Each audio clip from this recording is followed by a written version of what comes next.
Ayun, tara na mga tol. Ang pogi ni Dante, no? Excited na ako ma-convert natin to into supermoto. Kaya tutok lang kayo dyan sa mga susunod natin mga videos about Dante. Naku, sisignal tayo pa kaliwa. Ano kaya? Teka. Chill yan mga tol.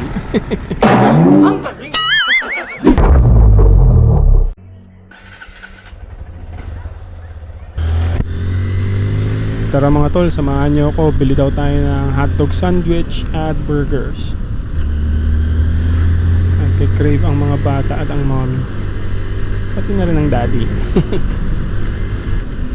Meron kaming favorite burger place dito eh. Budget friendly at paborito namin to ni Coach Angel since nung bata pa kami. Mamaya makikita nyo. I think mga batang 90s alam na alam din to. Ayan mga tol, nandito na tayo. Alam nyo ba yung burger store na to mga tol, nagsimula pa noong 1982 sa Metro Manila hanggang sa kumalat na siya sa buong Pilipinas. Hindi pa tayo pinapanganak nun. At ito yung paborito kong pasalubong na pinapadala sa akin lagi ni mama nung bata pa ako. Ayan mga tol, ito yung favorite naming burger spot, ang Minute Burger. Sobrang budget friendly lang dito at buy one get one pa. Kayo mga tol, ano ang kwentong Minute Burger niya? Ate, isang order nga cheesy dog. Isang order. Pwede yung isa walang walang mga ketchup, mayonnaise. Ano lang yung hotdog lang tsaka tinapay, no.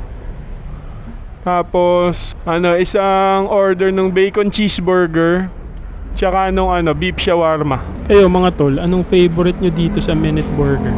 Kwento nyo naman dyan sa comment section.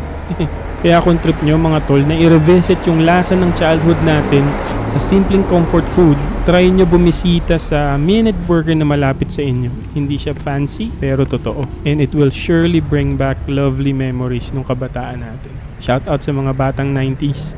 Ayan, andito na yung orders natin mga tol. And we're good to go. Sabi niya, tasty ka na.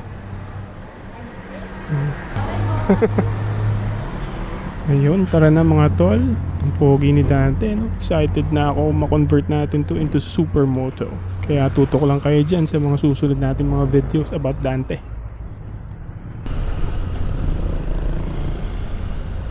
Naku, sisignal tayo pa kaliwa. Ano kaya? Teka. Skill yan mga tol. Ride safe palagi mga tol ha. Oha.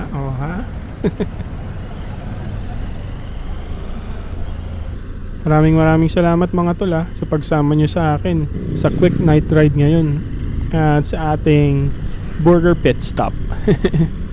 Kayo mga tol, meron ba kayong mga paborito nyong pinupuntahan na budget friendly that will make you think about past memories and could give you comfort?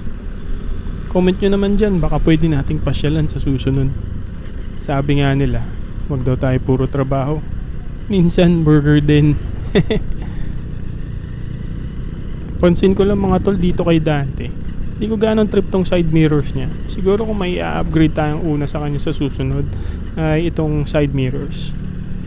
Meron ba kayong maire-recommend dyan mga tol? Comment nyo naman dyan kung ano yung recommended nyong side mirrors na pwede dito kay Dante. Alright mga tol, this is your Coach Red of Red Motoraphy. Kita-kits ulit tayo sa susunod. Let's all live and fight for every next day. Ride safe mga tol.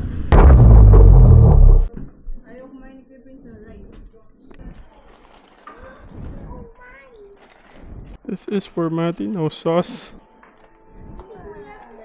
Bacon and cheese. Yan, sige.